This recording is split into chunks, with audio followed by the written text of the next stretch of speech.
Oi. A essa altura, você já deve ter ouvido que o nível de desmatamento na Amazônia andou batendo recorde atrás de recorde. 2020 teve a maior quantidade de floresta destruída dos últimos 10 anos. Aí veio o ano seguinte, 2021, e superou o grau de destruição. No ano passado, os níveis de desmatamento foram os maiores dos últimos 10 anos. De novo. De janeiro a dezembro, foram destruídos mais de 10 mil quilômetros quadrados de mata nativa. Para se ter uma ideia, isso equivale a metade do estado de Sergipe. Os dados são do Sistema de Alerta de Desmatamento do Instituto do Homem e Meio Ambiente da Amazônia, que monitora a região por meio de imagens de satélites. Apenas em relação a 2020, ano em que o desmatamento na Amazônia já tinha ocupado a maior área desde 2012, a devastação em 2021 registrou um aumento de 29%. O estado do Pará manteve a primeira colocação no ranking dos que mais desmatam. Nesses últimos anos, ficou mais e mais comum ver as imagens de terra exposta, só com tocos de árvore ou com chão queimado, onde antes era floresta. Trechos tão grandes que dá para identificar por satélite as áreas onde as árvores foram arrancadas e só ficou a terra, ressecando. O desmatamento já virou um dado comum sob Bolsonaro, sem muita novidade. Só se espera pelo novo número do recorde. Mas você já parou para pensar de quem são essas terras que estão sendo destruídas? Que terras são essas que estão perdendo as árvores para receber capim? É propriedade de alguém, terra indígena, área sem dono, no meio de imbróglios jurídicos? Parte dessas áreas devastadas que a gente vê aí nas imagens de desmatamento são áreas de proteção ambiental. Sim, terras reservadas especificamente para a conservação da biodiversidade. A Floresta Nacional do Jamanchim é a mais desmatada da Amazônia. Nos últimos 2 anos, perdeu 16 mil hectares. Na região, criminosos costumam reagir às ações de fiscalização. Há 1 ano, um sargento da PM foi morto a tiros quando dava apoio a uma operação do IBAMA. Esse incêndio criminoso, esse atentado, está no meio de uma disputa pelos recursos da Floresta Nacional do Jamanchim. Essa área sofre a ação constante de garimpeiros, de grileiros e de madeireiros. O governo federal editou uma medida provisória transformando 305 mil hectares em uma APA. Nessa categoria, o nível de preservação ambiental é menor que nas florestas nacionais. Está entrando na Floresta Nacional do Jamanchim. Numa área que deveria estar preservada, a gente se depara com bastante desmatamento de troncos de árvores jogados pelo chão. Unidades de conservação federais e estaduais são alvo do desmatamento para tirar madeira, criar gado, cavar garimpo. Nesse episódio, a gente vai falar sobre um levantamento inédito da agência pública que mostra quem é que destruiu as unidades de conservação na Amazônia nos últimos 13 anos. Bem-vinda, bem-vindo. Que bom te ver aqui em mais um episódio do Amazônia Sem Lei. Já são 9 episódios em que a gente mergulha junto em diferentes conflitos que pairam sobre o nosso Brasil rural e de floresta. Nessa série, a gente fala sobre o que está em jogo na Amazônia, agora, para além do que geralmente aparece nas manchetes. E sempre parte de alguma investigação inédita conduzida pela equipe de repórteres da agência pública. E para você não perder nenhum episódio, inclusive da próxima temporada que está vindo aí, olha o spoiler, aperta o botão seguir aí no seu tocador de podcast. E se quiser, depois de ouvir, deixa uma avaliação aí pra gente no Spotify ou no iTunes, onde agora você pode dar estrelas para a série. Isso pode nos ajudar a chegar em mais pessoas. Mas agora, vamos pro episódio de hoje.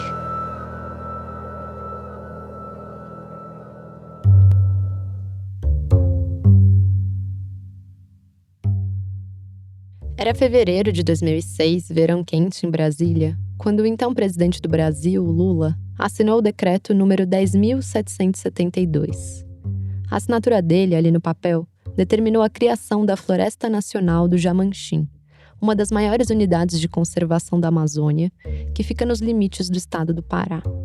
A Floresta Nacional, conhecida por Flona Jamanchim, tem área maior do que a Jamaica, o Líbano ou a Irlanda do Norte, pra você ter uma ideia. São mais de 1.300.000 hectares.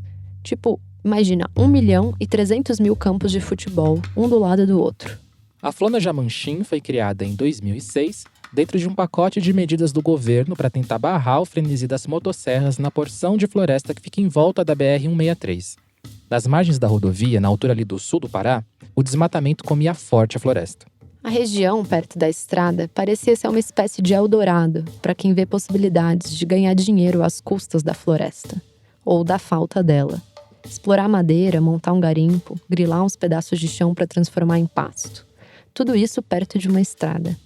A área de floresta que foi delimitada e virou a Floresta Nacional do Jamanchim costumava encher os olhos de bastante gente. Então, de cara, a criação de uma unidade de conservação, uma UC, virou um cabo de guerra entre grileiros, fazendeiros e os órgãos ambientais. Desde o dia em que o decreto foi assinado, a Flona não teve sossego. A área já era uma fronteira do agronegócio, desde essa época, dos meados dos anos 2000. Essa é a terceira proposta de alteração nos limites da Floresta Nacional do Jamanchim, um santuário verde no sudoeste do Pará, onde só são permitidas atividades de pesquisa e de exploração sustentável por extrativistas e ribeirinhos. Desde que foi criada, a Unidade de Conservação, UC, sofre pressão por vias legais e ilegais, seja com a tramitação de projetos de leis ou medidas provisórias que visam diminuir a área protegida, seja com as invasões mesmo, gente entrando, desmatando e colocando gado lá dentro. A gente está entrando na Floresta Nacional do Jamanchim, numa área que deveria estar preservada. A gente se depara com bastante desmatamento, troncos de árvores jogados pelo chão, sinais claros de queimada recente. E isso não é de agora. Esse foi um trecho de uma reportagem do Fantástico em 2019. Por anos, a Flona viveu em um círculo vicioso em que pessoas interessadas nas áreas dentro da unidade pressionavam os seus deputados, os seus políticos, a propor ou apoiar projetos para a redução da UC.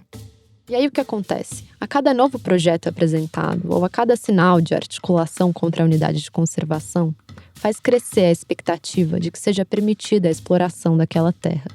E com isso as invasões aumentam. Mais gente entra na área, pega um pedaço de terra, na esperança de conseguir legalizar a situação depois. E tem mais uma coisa que pesa na disputa do Jamanchim.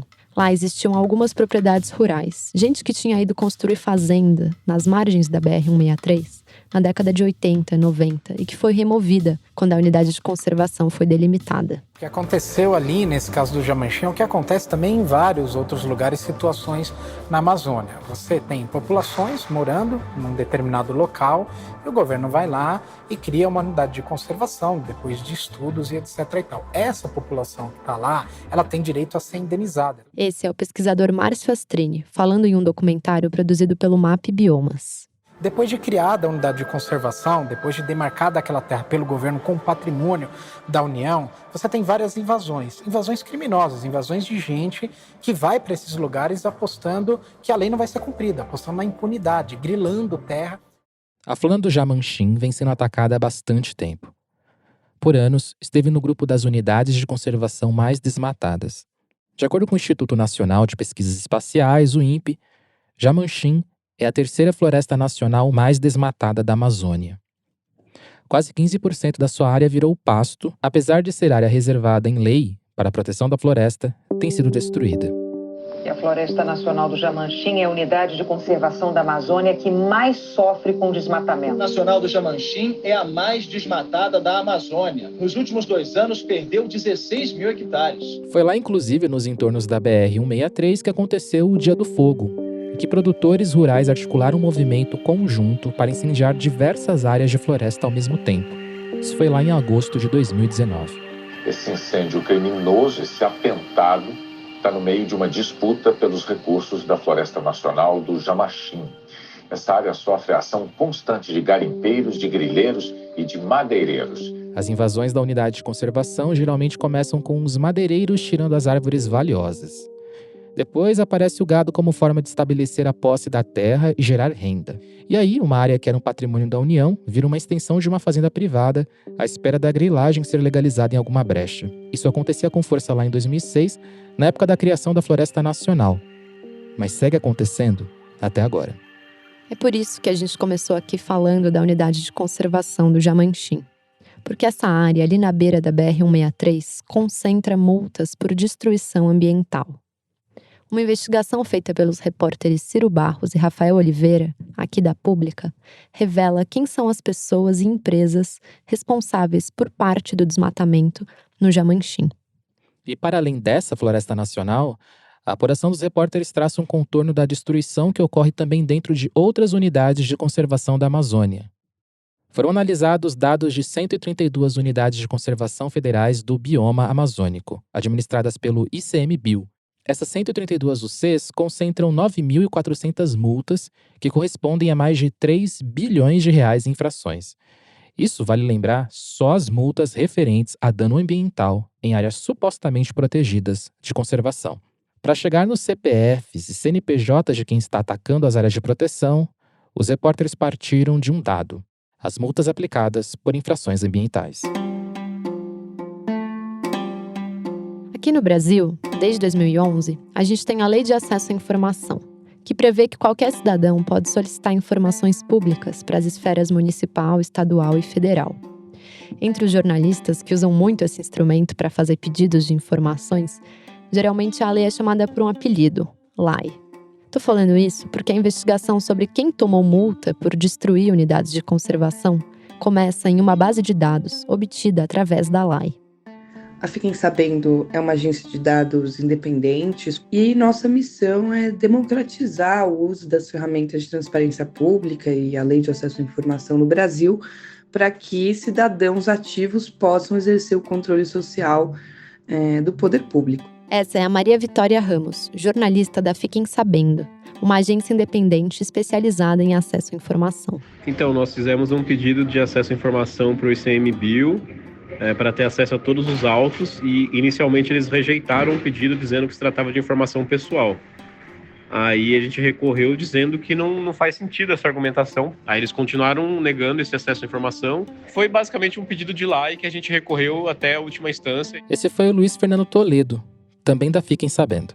A Fiquem Sabendo avisou na sua newsletter que tinha conseguido, enfim, derrubar o anonimato sobre a base de dados que mostra as pessoas multadas por infrações nas UCs. Aí a equipe da Pública resolveu baixar os dados que estavam, enfim, disponíveis.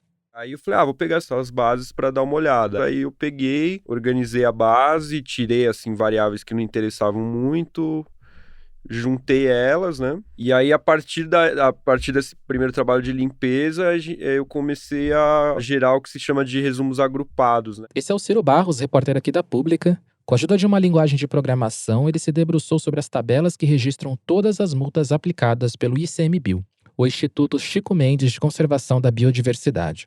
Nos arquivos estavam descritas cerca de 10.500 autuações. Isso entre 2009 e 2020. As bases, basicamente, elas tinham lá uma relação de autuados. Aí tinha lá uma descrição dos autos de infração, o que a pessoa tinha feito, tinha valor de multa, enfim, tinha em qual UC tinha sido cometida a infração, estado, bioma, tal, né? Foi a partir dessa base de dados que apareceu no radar a Floresta Nacional do Jamanchim e, junto com ela, outras unidades de conservação que ficam na beira da BR-163.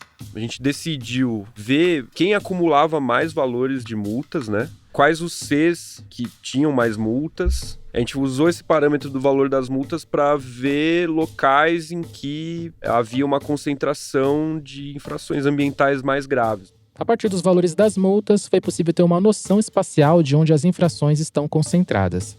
Entre as 11 unidades de conservação com maior valor de multas, 6 estão na zona de influência da BR-163, como a Floresta Flona do Jamanchim. Além dela, a Estação Ecológica da Terra do Meio, a Reserva Biológica das Nascentes da Terra do Cachimbo, o Parque Nacional do Jamanchim, a Flona de Altamira e Flona de Itaituba II concentram 75% do valor de todas as multas aplicadas em unidades de conservação. Nesse ranking das UCs com mais multas, as que não estão perto da BR-163 estão próximas às outras importantes rodovias federais, como as Flonas do Jamari e do Bom Futuro, que estão na zona de influência da BR-364, a Flona do Iquiri, influenciada pela BR-364 e pela BR-317, e o Parque Nacional do Mapinguari, também na zona da BR-364. E a gente conversou com o Antônio Oviedo, que é do ISA, do Instituto Socioambiental, e com uma fonte também interna do ICMBio, e os dois falaram a mesma coisa, assim, que o desmatamento, as atividades legais, a exploração ilegal está concentrada próximo às rodovias por serem vias de escoamento. Mais fácil de chegar, é mais fácil de escoar o material extraído legalmente e também há uma valorização da terra. Esse é o Rafael Oliveira, repórter aqui da Pública, que foi atrás de entender o contexto e as histórias que estão por trás das multas nas unidades de conservação. Além de conseguir entender onde são as regiões, as unidades mais visadas, a gente também conseguiu chegar em quem são as pessoas ou as empresas que mais receberam multas. A gente conseguiu chegar em alguns nomes relevantes, alguns nomes que há décadas atuam dentro das unidades, desmatam e destroem, exploram madeira, exploram gado, como se estivesse fazendo algo totalmente legal. Analisando e agrupando os dados, o Ciro e o Rafael conseguiram levantar uma lista de quem está destruindo as unidades de conservação. Entre 2009 e 2020, políticos regionais, concessionárias de usinas hidrelétricas e empresas de mineração são acusadas de infrações graves. Nesses 13 anos, o valor das multas aplicadas pelo ICMBio supera os 3 bilhões de reais. E a partir da relação de autuados, a gente conseguiu filtrar assim, uma base de infratores maiores, né? Gente que acumula já ao longo dos anos, que a base também cobre um período de 12 anos, né? E aí você consegue ver quem são infratores recorrentes, né? Grandes infratores recorrentes nas UCs, né? Que estão sempre sendo multados ou que eventualmente têm poucas multas, mas multas muito graves. Na Flona do Jamanchim, que sozinha concentra 19% de todas as multas aplicadas, uma família se destaca: os Piovesan Cordeiro. A campeã, de longe, no valor das multas, é Sandra Mara Silveira, esposa de Márcio Piovesan Cordeiro. A Sandra, que lidera o ranking, foi multada em R$ 95.800.000 por infrações ambientais. Sua maior multa, de 86 milhões, foi aplicada em novembro de 2017, por ela ter provocado um incêndio que impediu a regeneração natural de mais de 5.000 hectares, segundo o ICMBio. Uma área maior do que a de pequenos países, como Bermudas, por exemplo. O esposo da Sandra, o Márcio Piovesan Cordeiro, é quem seria o verdadeiro responsável pelos desmatamentos, segundo uma fonte do ICMBio, ouvida pela reportagem. O pai do Márcio já tinha recebido uma multa de 5.900.000 por causar danos a quase 600 hectares da mesma flona do Jamanchim. E um outro parente aparece entre os maiores infratores da mesma unidade de conservação. Edson Luiz Piovesan foi condenado em ação civil pública por desmatamento e é réu por queimadas. É o segundo colocado no ranking de multas da Flona, por destruir uma área equivalente a quase 3.400 campos de futebol. Uma das coisas que a gente conseguiu constatar assim, é que há muitas pessoas reincidentes que ficam anos, levam várias multas e continuam atuando, continuam destruindo a Amazônia, a unidade de conservação.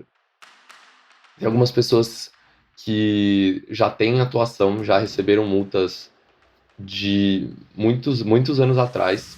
Uma das pessoas que acabou nem entrando na reportagem, mas que é um caso bem sintomático, digamos assim. Uma das pessoas que foi multada e que se chama José Dias Pereira, esse cara de uma atuação lá no Pará, em 2005, ele foi preso por desmatamento. Alguns veículos falam que foi a primeira prisão por desmatamento no país. E, claro, foi solto pouco tempo depois. Ele tinha sido preso por fazer, basicamente, o maior desmatamento da Amazônia naquele ano. Esse cara foi preso, depois solto, foi processado, enfim, mas anos depois recebeu novas multas. Outra floresta nacional que sofreu danos ambientais chamou a atenção nos dados. É a Flona Carajás, na região de Marabá, também no Pará. É lá perto que atua a empresa mais multada por destruir unidades de conservação na Amazônia, a Salobo Metais, uma subsidiária da Vale que trabalha com cobre e que recebeu 3 multas milionárias por infrações ambientais. É uma subsidiária e é a maior operação de cobre da Vale. Inclusive, quando a gente entrou em contato... Depois da publicação da reportagem, a Vale, respondendo pela Salobo, declarou por meio de nota que, abre aspas, a Salobo Metais exerce suas atividades em atendimento aos requisitos previstos pela legislação ambiental aplicável, incluindo o desenvolvimento de ações voltadas à conservação da flora e fauna na região. A companhia ressalta ainda que realiza constantes investimentos visando a evolução contínua dos sistemas de controle e monitoramento de suas operações, e que as multas recebidas estão sendo discutidas nos respectivos processos administrativos. A Vale, dona da Salobo Metais, apoia o ICMBio na proteção da Unidade de Conservação de Carajás. Fecha aspas. Nessa flona, no ano passado, em outubro, a Salobo recebeu uma multa de cerca de 35 milhões por, abre aspas, causar poluição em níveis que resultem em danos à saúde humana e na mortandade de animais, fecha aspas. Considerando todas as multas por danos a UCs, a subsidiária da Vale aparece com o 5º maior valor em infrações, considerando pessoas e empresas. A Salobo Metais foi autuada em 52,6 milhões de reais. As multas em geral não são pagas. Um dado que não entrou na reportagem, mas que eu acho interessante, que a média anual de multas aplicadas, ali o valor anual que a gente chegou, esse valor de 231 milhões é cerca de 17% maior que o orçamento do ICMBio para esse ano, o ICMBio a nível nacional, para todas as atividades fins. Se essas multas fossem pagas e destinadas ao orçamento do ICMBio para as atividades fins, seria mais que dobrar o orçamento do órgão. Mas elas não são pagas. As multas aplicadas pelo ICMBio até 2019 funcionavam mais ou menos assim. Os monitoramentos identificavam desmatamento, queimadas ou outros danos ambientais. Aí, o ICMBio autuava os responsáveis e eles eram notificados. Em seguida, a infração era julgada em 2 instâncias do órgão ambiental. A partir do decreto 9.760, assinado por Jair Bolsonaro e pelo então ministro do Meio Ambiente, Ricardo Salles, surgiu uma nova etapa no processamento das multas: a conciliação ambiental. A mudança, que afetou também o IBAMA, define que agora o órgão ambiental e o infrator devem realizar uma audiência de conciliação para tentar fechar um acordo. O que acontece é que essa medida foi instituída e serviu, segundo as pessoas que a gente conversou, especialmente para atrasar o andamento do julgamento das multas, que já não era ágil. A mudança passou a valer em outubro de 2019.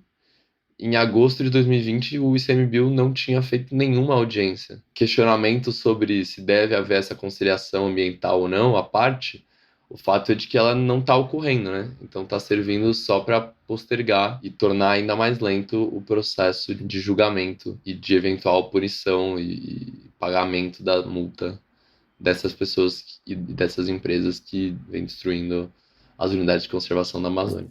Bom, é isso. A análise de dados feita pela reportagem selecionou as 132 unidades de conservação federais do bioma amazônico administradas pelo ICMBio. Essas 132 UCs concentram 9.400 multas, que correspondem a mais de 3 bilhões de reais em infrações. Isso, lembrando, só as multas referentes a dano ambiental em áreas supostamente protegidas de conservação. E desse montante de 3 bilhões, não dá para saber quantas multas foram de fato pagas. As fontes ouvidas pela matéria, especialistas e gente que trabalha no ICMBio, relatam que as dívidas raramente são quitadas.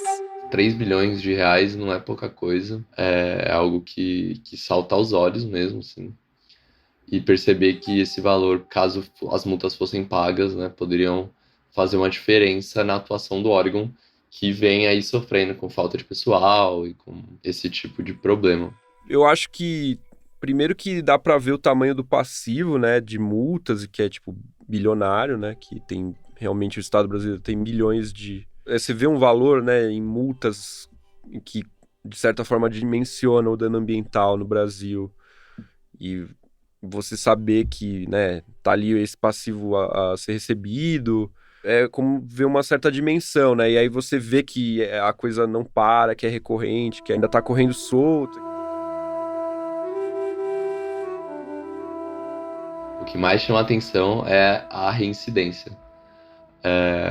São pessoas que cometem essas infrações repetidamente, reiteradamente, por décadas, sem nenhuma pretensão de interromper a sua atuação, porque acaba valendo a pena, né?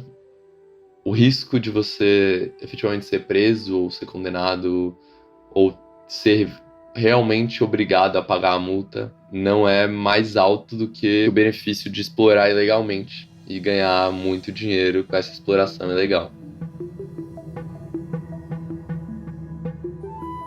Esse foi o 9º episódio do Amazônia Sem Lei. No dia 18 de abril, excepcionalmente nesse mesmo mês, a gente está de volta e com o último episódio dessa temporada.